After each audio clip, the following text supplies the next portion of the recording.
Florida State, you just body bagged Alabama in week 1 of the college football season. Got to feel good, right? Vibes should be phenomenal. Should wake up with a smile on your face if you're a Florida State fan, or if you're in the city of Tallahassee, whatever's left of it after Saturday night after that win. But what now?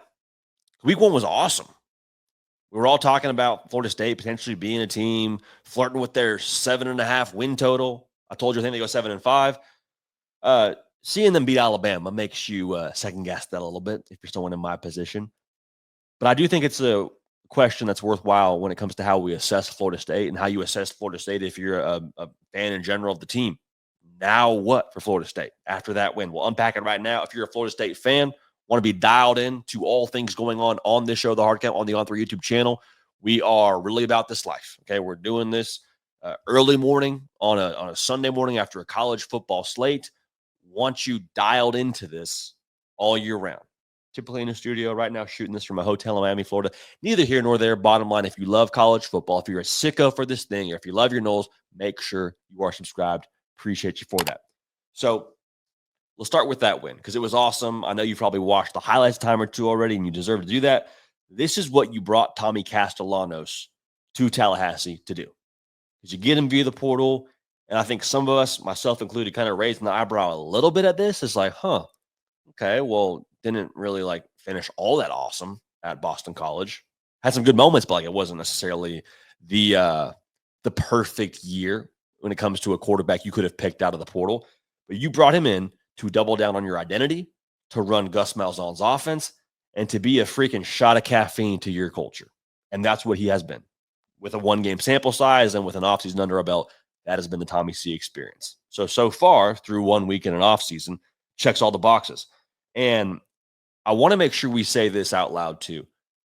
A lot of credit to Mike Norvell and that building to have the gumption and conviction to bring in a Tommy Castellanos because of what I just said. There was a lot of things suggesting maybe it wasn't the most risk-free situation when it comes to bringing him in, but safe games, safe prizes.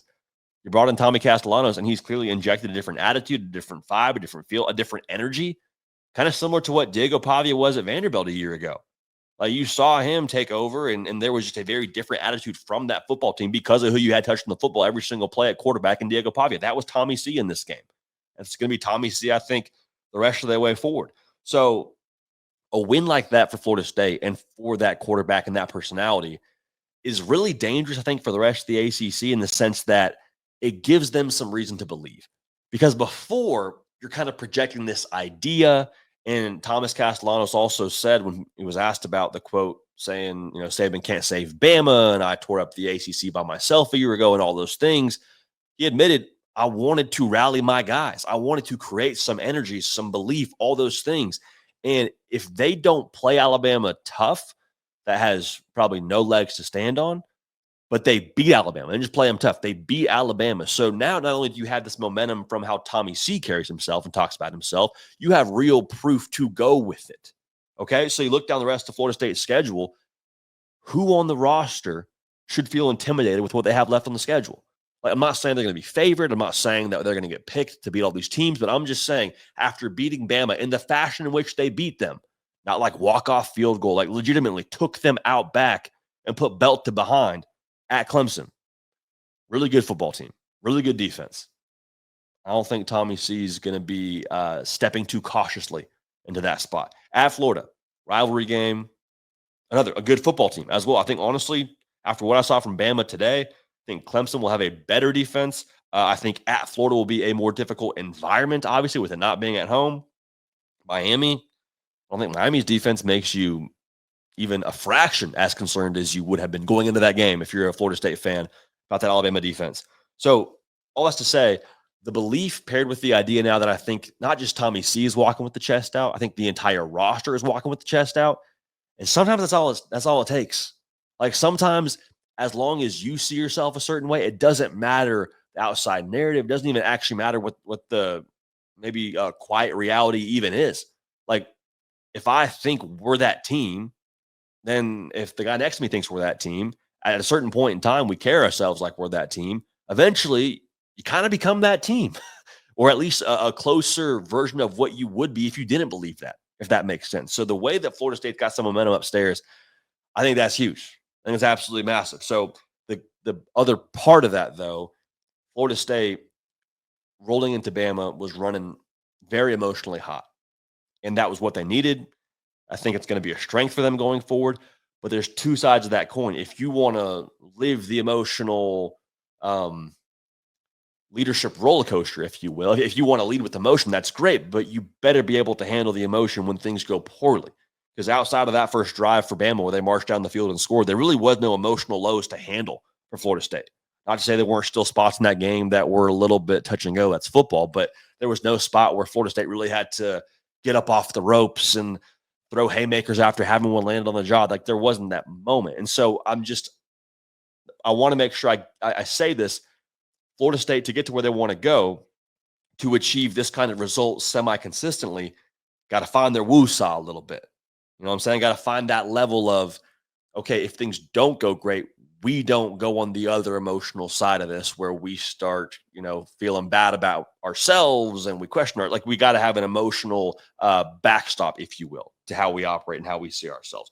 So what I think is important to know if you're a Florida State fan and how you view yourself going forward and, kind of answering the question, what now, if you're a fan of this team, I think this removes any excuse maybe you had for this year of, well, we just got to get back to neutral. I said that all offseason long, got to get back to neutral. And I think a win like this makes you feel a lot more confident that the roster's in a spot to do that. Now I think my question is, why can't we go win 9 games and flirt with the ACC championship? That's my question from a Florida State fan if I saw what I saw on the field. I'm not trying to take too much from this game, but we all saw what happened. I think we all know how good Alabama is from a talent perspective. So if you are telling me that you can achieve a 3.9 GPA and you do that one semester, guess what? A 3.0 is not okay anymore.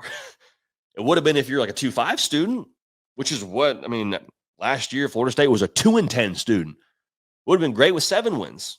Personally, like that's neutral. 8 wins, great. But after you beat Bama, a team that was like legitimately talked about as being a national title contender, still might be. Okay, the standard has changed.